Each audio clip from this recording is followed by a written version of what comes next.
আজকের গল্প স্বামী স্ত্রীর বিপজ্জনক খেলা। স্বামী স্ত্রী ঘরে বসেছিল, ছুটির দিন। বউ বলল, চলো সময় কাটাতে আমরা দুজন একটা খেলা খেলি।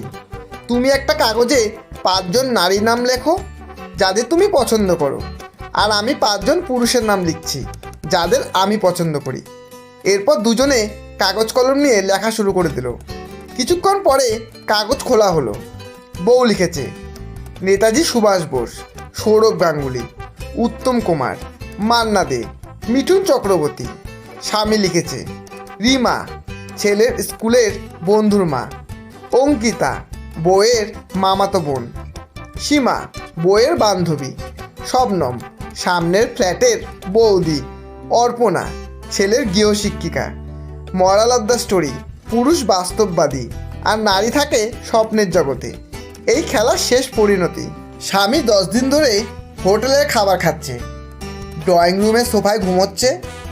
অর্পণার ছেলের গৃহশিক্ষিকার চাকরি চলে গেছে।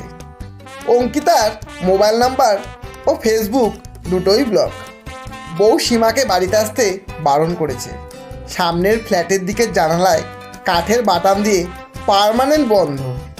রিমার কী ব্যবস্থা হবে সেটা এখনও অজানা।